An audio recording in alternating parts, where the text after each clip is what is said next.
আসসালামু আলাইকুম। কি অবস্থা আপনার? আশা করি খুবই ভালো আছেন।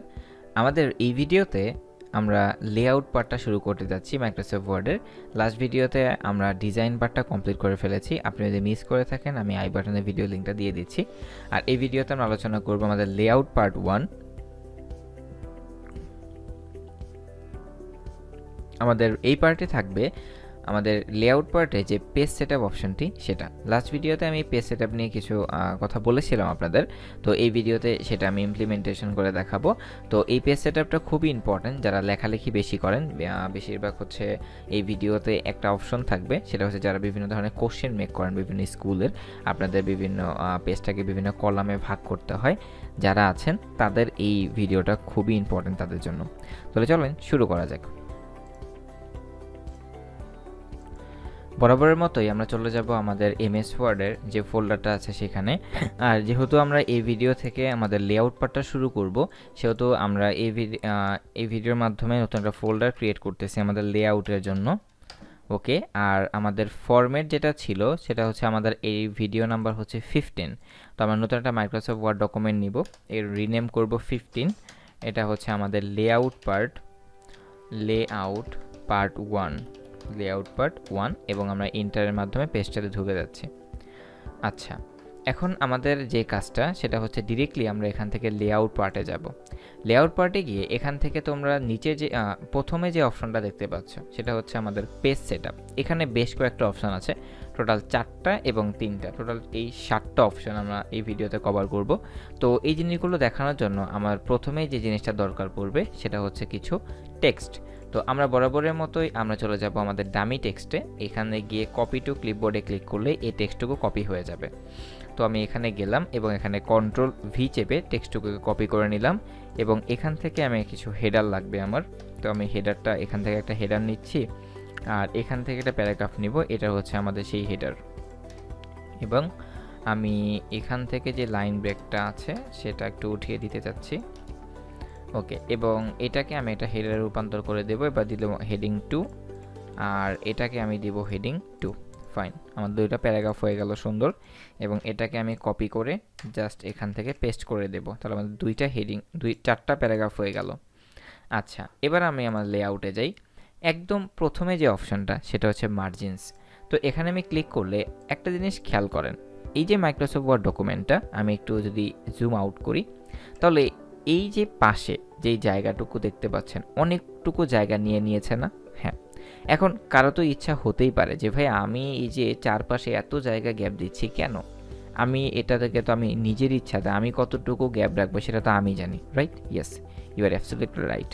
তো সেই জিনিসটা আমরা করতে পারবো আমাদের যে মার্জিনসটা অপশনটা আছে এই অপশনের মাধ্যমে। আমি যদি এখানে ক্লিক করি, এখান থেকে ন্যারো যে অপশনটা আছে, এখানে কিন্তু এই অপশনটার নাম হচ্ছে ন্যারো, এবং তারপরে নিচে বলে দিয়েছে যে এই অপশনটাতে আমাদের টপে কতটুকু ফাঁকা থাকবে, সেটা হচ্ছে 0.5 ইঞ্চি, লেফটে 0.5 ইঞ্চি, বটমে 0.5 ইঞ্চি এবং রাইটে 0.5 ইঞ্চি। ঠিক আছে, আমি যদি এটাকে সিলেক্ট করি তাহলে হচ্ছে দেখেন উপরে বামে ডানে সব 0.5 ইঞ্চ হয়ে গেছে। এখন আমি চাচ্ছি আরেকটু বড় দিব, লাইক আমি দিতে পারি নর্মাল, একদম নর্মাল শেপ যেটা ছিল সেটা। তারপরে একটু মডারেট, এটা আরেকটু গ্যাপ, মডারেটে আমাদের টপে থাকবে 1 ইঞ্চি, লেফটে থাকবে 0.75, বটমে থাকবে 1 ইঞ্চি এবং রাইটে থাকবে 0.75, এরকম। আরেকটা হচ্ছে আমাদের মিরোড মানে হচ্ছে দুই পাশ থেকেই একটা জায়গা। মিরোডে আমরা কতটুকু জায়গা থাকে, টপে 1 ইঞ্চি, বটমে 1 ইঞ্চি এবং ইনসাইড 1.25, মানে একদম মধ্যে থেকে যে জায়গাটা নেয় সেটা হচ্ছে 1.5 ইঞ্চি। মানে এই যে আপনার এই পেজটা তো একটা মিডল সাইড আছে, রাইট? এই মিডল থেকে 1.25 আর এখান থেকে 1.25। আচ্ছা, আমরা এটাকে একটু জাস্টিফাই করে দিই, তাহলে জিনিসটা আমাদের আরও বুঝতে সুবিধা হবে যে কোন জায়গা থেকে কতটুকু জায়গা আসলে নিচ্ছে। তো সবগুলোকে আমরা জাস্টিফাই করে দিই। ওকে, আমাদের জাস্টিফাই হয়ে গেল, এবার আমরা বুঝতে পারবো। এবার আমরা আমাদের লেআউটে যাই। তো এখন এখানে তো আছে আমাদের এখানে কয়েকটা সিলেক্ট করে দেওয়া আছে যে আপনি এতটুকু এই জিনিসগুলো ব্যবহার করতে পারবেন। এবার আমি যদি চাই আমার নিজের ইচ্ছা মতো, মানে হচ্ছে আমরা কাস্টম করতে চাচ্ছি, আমরা নিজের ইচ্ছে মতো তৈরি করে দেব, সেই ক্ষেত্রে এই যে আমাদের টপে কতটুকু থাকবে, যেমন ধরেন আমি টপে রাখলাম, অনেক বেশি রাখলাম, টপে রাখলাম হচ্ছে 2 ইঞ্চি, টপে রাখলাম 2 ইঞ্চি, টপে রাখলাম, এই যে এখান থেকে আপনি প্রিভিউটা দেখতে পারবেন 2 ইঞ্চি। তারপরে আমি হচ্ছে বটম যেখানে সেটাও রাখলাম হচ্ছে কত ইঞ্চি, 2 ইঞ্চি। তারপরে আমার হচ্ছে আউটসাইডে 1 ইঞ্চি থাক, ইনসাইডে 1.25ই থাক। এবার আমি ওকে দিলে আমাদের কি হয়ে গেল, উপরে 2 ইঞ্চি আর নিচে 2 ইঞ্চি এরকম হয়ে গেল। তো যেটা তো ভালো লাগতেছে না, তো আমার ন্যারোতেই রাখি। ন্যারো জিনিসটা আমি বেশিরভাগ ন্যারোটাই ব্যবহার করি আর কি। ওকে, আমরা ন্যারোটা রাখলাম, এটাকে 100% জুম ইন করে দেখলাম। তো এই ছিল আমাদের যে মার্জিনসটা সেটা। ধরেন আপনি এখন এই মার্জিনসটা ফিক্সড করে, এবার আমি লাস্ট ভিডিওতে যেখান থেকে ডিজাইন থেকে পেজ বর্ডার আপনাকে শিখিয়েছিলাম, সেখানে গিয়ে এখন যদি আপনি বর্ডারটা সেট করেন, এখানে আমি অটোমেটিকটা দিয়ে দিলাম। আমি হচ্ছে একটা স্টাইল চুজ করি, আমার গ্রিন নেই গাছ। এবার আমি ওকে দিই, দেখেন এটার উপরে বসে গেছে। তো এই জিনিসটা একটু ঝামেলাদায়ক হতে পারে আপনার কাছে। সেক্ষেত্রে আপনি কি করতে পারেন, আপনি 3Dতে গিয়ে এইখান থেকে কোনো কিছু না দিয়ে নান সিলেক্ট করে এইখান থেকে দেন, সেক্ষেত্রে এটা ব্যবহার করতে পারেন। কারণ আপনার যে গাছগুলো আছে, মানে যেই আইকনগুলো ছিল, সেই আইকনগুলো উপরে চলে এসেছে, ঠিক আছে।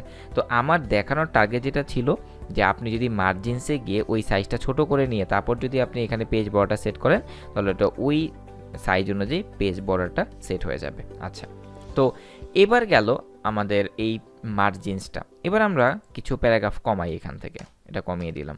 ওকে, দুইটা সেকশন রাখলাম বা দুইটা প্যারাগ্রাফ রাখলাম। এবার ওরিয়েন্টেশনে কি হয়, আমরা বাই ডিফল্ট যেটা দেখতে পাই সেটা হচ্ছে পোর্ট্রেট। এবার যদি আমি সেটাকে ল্যান্ডস্কেপে রাখতে চাই, তো আমি এখানে ল্যান্ডস্কেপটা চুজ করে দিই, এটা ল্যান্ডস্কেপ হয়ে গেল। দেখেন এটা ল্যান্ডস্কেপ হয়ে গেছে। আর আমি যদি পোর্ট্রেটটা সিলেক্ট করি, তাহলে হচ্ছে লম্বালম্বি। মানে আপনার এখন যেটা আছে সেটা হচ্ছে আমাদের পোর্ট্রেট হচ্ছে আমাদের লম্বালম্বি, আর ল্যান্ডস্কেপ যেটা সেটা হচ্ছে আমাদের পাশাপাশি। মানে নর্মালি কোনো লেটার বা চিঠি যেই সাইজের হয় আর কি, সেটা হচ্ছে আমাদের এই ল্যান্ডস্কেপ আর কি। তো আমি এটাকে ল্যান্ডস্কেপেই রাখলাম, ফাইন। এরপরে আসি আমাদের সাইজ। আচ্ছা, সাইজটা দেখানো হলে আমাদের পোর্ট্রেটটাই ভালো, যে সাইজটা দেখাতে চাই আর কি। তো সবচেয়ে ফেমাস যেটা সাইজ সেটা হচ্ছে আমাদের A4 সাইজ। তো A4 সাইজ দিলে এটা এখন আমাদের কী সাইজে আছে, একটা A4 সাইজ পেপারের সাইজে আছে। এখানে অসংখ্য ধরনের সাইজ আছে, আপনি চাইলে যে কোনোটা ব্যবহার করতে পারেন। যেমন এটা হচ্ছে A3, তারপর এটা হচ্ছে আমাদের A4, এরপরে এটা হচ্ছে আমাদের এক্সিকিউটিভ, তারপর এটা হচ্ছে আমাদের লেটার। আমি যদি কোনো লেটার লিখি তাহলে এই সাইজের এটা হতে পারে। এবার আপনি যদি চান যে না এই একটা সাইজও আমার চলবে না, তাহলে আপনি এখান থেকে মোর পেপার সাইজ সিলেক্ট করতে পারেন এখান থেকে। সরি, ওকে। এখন আমাদের সাইজটা তো চলে গেল। এবার সবচেয়ে ইম্পর্টেন্ট যেটা হচ্ছে আমাদের কলাম। তো কলামটা দেখানোর জন্য এগুলো কিছুই আমরা রাখবো না, আমরা জাস্ট একদম লম্বালম্বি একটা নাম্বার আপনাদেরকে দেখাবো। তো ধরেন আমি এখান থেকে 1টা সিলেক্ট করি, 1, তারপরে হচ্ছে তারপরে 3, মানে পুরো পেজটা আমি একটু নাম্বারিং করি, তাহলে আমাদের জিনিসটা দেখাতে আপনাদেরকে সুবিধা হবে। পেস্ট করে দিলাম। আচ্ছা, এটা তো আমাদের নেক্সট পেজে চলে গেছে, কিন্তু আমি এটা চাচ্ছি না। আমি কি চাচ্ছি, ধরেন আমি এই জিনিস পুরো লেখাটাকে সিলেক্ট করলাম ফার্স্টে, লেখাটাকে সিলেক্ট করার প্রয়োজন নেই। আপনি জাস্ট এই পেজটার উপরে কার্সর রাখবেন, তারপর এই কলামে গিয়ে 2 যদি সিলেক্ট করেন, একটা জিনিস খেয়াল করেন, আপনার ওই লেখাগুলো এই 2 নাম্বার কলামে চলে আসছে। মানে পেজটাকে আপনি 2 ভাগে বিভক্ত করে ফেলেছেন, 2 কলাম। মানে এই পেজের মধ্যে এখন 2টা কলাম আছে, এই একটা কলাম আর এই একটা কলাম। এখন ধরেন এখানে আমি আরও কিছু জিনিস দিচ্ছি, তো এটা তো পার হয়ে গেছে। এখন আমি যদি চাই যে না এই পেজের মধ্যে আমার 3টা কলাম থাকবে, সেক্ষেত্রে আমি কলামে গিয়ে 3 লিখে সিলেক্ট করে দিলাম, তাহলে আমার এখন হয়ে গেল কয়টা কলাম, 3টা কলাম। তো এরপরে আমাদের যদি আরও মোর কলাম লাগে, তাহলে এখানে এটা হচ্ছে লেফট, এটা হচ্ছে রাইট, কিন্তু আমাদের আরও মনে করেন 4টা কলাম লাগবে। সেই ক্ষেত্রে তাহলে নাম্বার অফ কলামস এখান থেকে সিলেক্ট করে দেবেন, আমি 4 দিয়ে দিলাম, তাহলে 4টা কলাম হবে। এবং প্রতিটি কলামে কতটুকু উইথ থাকবে, যেমন এখন আছে বাই ডিফল্টভাবে প্রতিটি কলামের উইথ হচ্ছে 1.5 ইঞ্চি, এবং স্পেসিং একটা কলাম থেকে একটা কলামের স্পেসিং হচ্ছে 0.5 ইঞ্চি। আর এখানে ইকুয়াল কলাম উইথ, মানে এখন এটা এই পর্যায়ে সেটা ইকুয়ালি আছে। তো এখন অ্যাপ্লাই টু এটা হোল ডকুমেন্ট যদি আমি ক্লিক করি, তাহলে হোল ডকুমেন্টে অ্যাপ্লাই হয়ে যাবে। মানে আপনার এখানে যতগুলো ডকুমেন্ট আছে, যতগুলো ডকুমেন্ট বলতে যতগুলো পেজ আছে, প্রত্যেকটা পেজে এখানে হয়ে যাবে। তো আমি এখন ওকেতে ক্লিক করি, তাহলে আমার এখানে 4টা কলাম আছে। তো এরকমভাবে এটাকে আপনি বিভিন্ন কলামে বিভক্ত করতে পারেন। তো এরপরে আমাদের আসি ব্রেক এই অপশনটা। তো ব্রেকের এই অপশনটা দেখানোর জন্য আমাদের আগের প্যারাগ্রাফটা লাগবে। আমি কন্ট্রোল জেডে ক্লিক করে আমাদের আগের ভার্সনটা ফিরিয়ে নিয়ে আসতেছি। তো এই যে আমাদের কলামটা হয়ে গেছে। এবার আমি এখান থেকে ব্রেক অপশনটা চুজ করতে যাচ্ছি। ধরেন আমি যাচ্ছি এই পেজের পরে যে লেখাগুলো আছে সেগুলো পরের পেজে চলে যাবে, সেক্ষেত্রে আমি ব্রেকে গিয়ে পেজে যদি ক্লিক করি তাহলে আমাদের পেজ ব্রেক হয়ে যাচ্ছে, মানে এখান থেকে 2টা পেজ হলো আর কি। আচ্ছা, এরপরে আমি কন্ট্রোল জেডে প্রেস করে আগের অবস্থাতে ফিরিয়ে নিয়ে আসতেছি। এরপরে আরেক ধরনের পেজ ব্রেক আছে, সেটা হচ্ছে আমাদের কলাম ব্রেক, তারপরে টেক্সট র্যাপিং। আমি যদি এখানে যে লেখাগুলোকে র্যাপ করে ব্রেক করতে চাই, সেক্ষেত্রে আমি টেক্সট র্যাপিংয়ে ক্লিক করলে এই লাইনটাকু র্যাপ হয়ে গেল, মানে এই লাইনে যতগুলো আমাদের ওয়ার্ড ছিল প্রত্যেকটা ওয়ার্ড মানে তাদের ভিতরে সমান জায়গা নিয়ে বিভক্ত হয়ে গেল। এটা হচ্ছে আমাদের যে র্যাপিং সেটা। আচ্ছা, এরপরে আসি আমাদের নেক্সট পেজ, মানে এইখান থেকে আমি পরবর্তী নেক্সট পেজে যেতে চাচ্ছি। তো আমি নেক্সট পেজে ক্লিক করলাম, এটা আমাদের নেক্সট পেজে চলে গেল। তো এটা হচ্ছে আমাদের ব্রেকের অপশানের কাজ। এবার আসি আমাদের লাইন নাম্বার। যেমন আমি এখানে আমাদের একটা প্যারাগ্রাফ আছে, এই প্যারাগ্রাফে আমি তো বুঝতে পারতেছি, গুণে বের করে ফেলতে পারবো এখানে কতগুলো লাইন আছে। তো আমি এখান থেকে পেস্ট দিই। এখন কি বলতে পারবেন এখানে কতগুলো লাইন আছে, মানে গুণা মানে আদৌ কি এটা কি ঠিক এভাবে গুনে গুনে বের করাটা? না। তাহলে আপনি এই পুরোটা সিলেক্ট করবেন, করার পর এখানে যে লাইন নাম্বার আছে এখান থেকে কন্টিনিউয়াস দিয়ে দিবেন। তাহলে যেহেতু এখানে আরও প্যারাগ্রাফ ছিল সেহেতু এখান থেকে নিয়েছে, তো আমি সেগুলো কেটে দিচ্ছি। এখন দেখেন এখানটা লাইন নাম্বার প্রত্যেকটার জন্য এক একটা করে লাইন নাম্বার দিয়ে দিয়েছে। এই লাইন নাম্বারের বেশ কয়েকটা অপশন আছে, যেমন ধরেন এখানে আপনার 1 থেকে নাম্বারিংটা শুরু হয়েছে, তো আপনি চাচ্ছেন যে এখানে 1 থেকে নাম্বারিংটা শুরু হবে না, তাহলে কোথা থেকে নাম্বারিংটা শুরু হবে? এটা হতে পারে 5 বা 6 বা 7, 8 এরকম হতে পারে। আপনি আরেকটা জিনিসও চাইতে পারেন যে প্রথমে এটা 2 থেকে শুরু হলো, তারপরে হবে 4, 6, মানে ইভেন নাম্বার, মানে জোড় সংখ্যক বা বেজোড় সংখ্যক যে কোনো একটা আপনি চাচ্ছেন।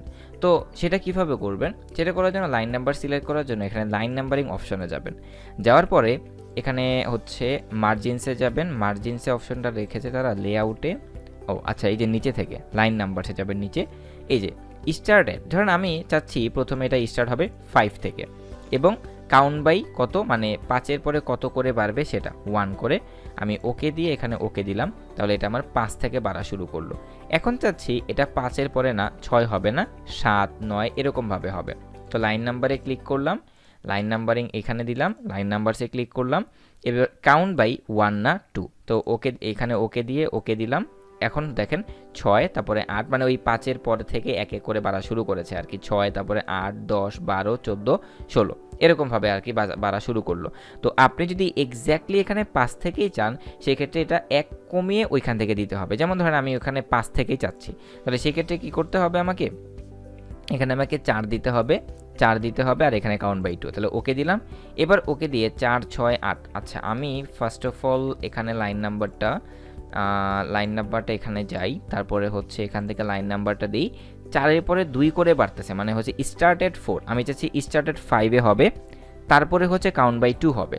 তো ওকে দিলাম, এবার ওকে দিলাম 6, মানে 6, তারপরে 8, 5 থেকে নিচ্ছে না, মেবি এইখান থেকে কাউন্ট করে এখান থেকে 6 করে ফেলতেছে, ইটস লাইক দ্যাট হবে। আচ্ছা, তো এখন এই গেল আমাদের লাইন নাম্বার। এখন লাইন নাম্বারে আরও কিছু অপশন আছে কন্টিনিউয়াস আরাই, যেমন রিস্টার্ট ইচ পেজ, প্রত্যেকটা পেজে রিস্টার্ট হবে, মানে প্রত্যেকটা পেজ যদি প্যারাগ্রাফ থাকে তাহলে প্রত্যেকটা পেজে সেই ক্ষেত্রে নাম্বারিংটা হবে আর কি।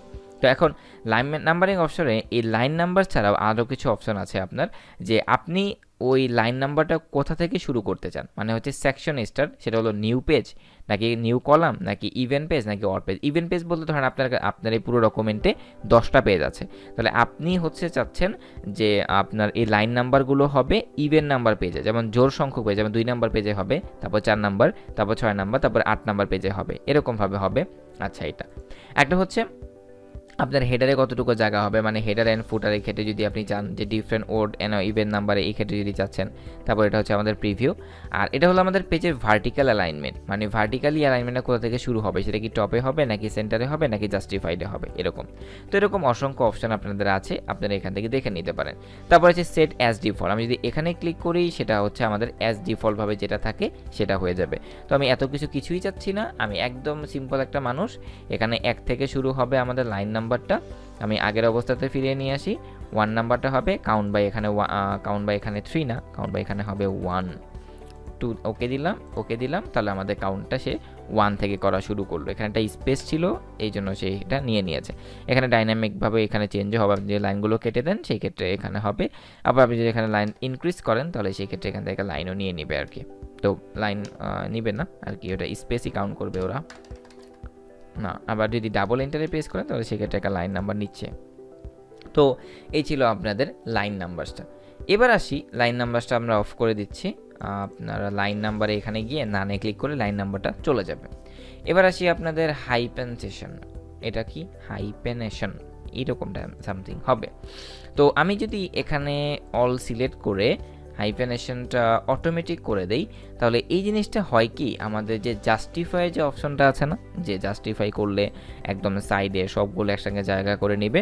আর এই কাজটা করে কি, একটা জিনিস খেয়াল করেন, জাস্টিফাই করার সময় প্রত্যেকটা ওয়ার্ড ফুল সে না নিতে পারলেও আংশিক নিয়েছে, বাট আপনি যদি এই হাইফেনেশনটা অন করে দেন, তাহলে সে কি করবে, এই ওয়ার্ডগুলো যতটুকু ভাঙাই ভাঙুক সে এক্স্যাক্টলি সেম করে দেবে। যে ওয়ার্ডটা ভেঙে চুরে যা হয়ে যাক, সে কি করবে, যে এখানে হাইফেন দিয়ে দিবে, মানে যে ওয়ার্ডগুলো সে ভেঙে ফেলেছে সেই ওয়ার্ডগুলো আপনি হাইফেন দিয়ে দেবে। যেমন এইখান থেকে দেখেন যে এখান থেকে লিব্রো স্পেলিং কেটে, যেহেতু আমি অন্যটা ব্যবহার, এটা কোনো ল্যাঙ্গুয়েজ না আর কি, এটা আর কি একটা সফটওয়্যারের মাধ্যমে অটোমেটিক একটা ইংলিশ বানিয়ে দেয়, এটার কোনো মিনিং নেই আর কি, লরেম ইপসাম। তো এখানে হাইফেনটা দিয়ে দেয়। তো এই যারা আছে ম্যানুয়াল, আপনি যদি ম্যানুয়ালি হাইফেনেশনটা করতে চান, আমি যেহেতু আগে থেকে করে ফেলেছি এই জন্য আমাকে এখানে দেখাচ্ছে হাইফেনেশন ইজ কমপ্লিট। তো এই ছিল আমাদের আজকের ভিডিও যে পেজ সেটআপের। এখন এখান থেকে আপনি কিছু শর্টকাট টুল পাবেন, যেমন এখানে আমি যেই কাজগুলো করেছি এখানে ক্লিক করলে পেজ সেটআপের কিছু শর্টকাট টুল পাবেন। যেমন ধরেন মার্জিনসে আপনি কি পোর্ট্রেট সেট করতে চান নাকি ল্যান্ডস্কেপ সেট করতে চান, আপনি টপে কতটুকু জায়গা চান, বটমে কতটুকু জায়গা চান, মানে এই শর্টকাট টুলগুলো হচ্ছে যারা প্রফেশনালস, আপনি যখন কাজ করতে করতে প্রফেশনাল হয়ে যাবেন, যে একসাথে অনেকগুলো সেটিংস আপনি চেঞ্জ করে ফেলবেন, সেই ক্ষেত্রে আপনি এই শর্টকাট টুলটা ব্যবহার করতে পারেন। এই শর্টকাট টুল আর এখানে যে কাজগুলো আমি দেখিয়েছি আপনাদেরকে এক একটা করে একদম সেম, ঠিক আছে। তো এর পরবর্তী ভিডিওতে আমরা এই প্যারাগ্রাফ যেই অপশনটা আছে সেটা নিয়ে কথা বলবো। তাহলে চলুন আমরা দেখি আমাদের প্যারাগ্রাফ অপশনটা নিয়ে আমরা কথা বলবো। তো আমাদের প্যারাগ্রাফ অপশনটা আমাদের লেআউট পার্ট 2 যে ভিডিওটা থাকবে সেখান থেকে আমরা কথা বলবো। তো সেই পর্যন্ত ভালো থাকবেন, আল্লাহ হাফেজ, আসসালামু আলাইকুম।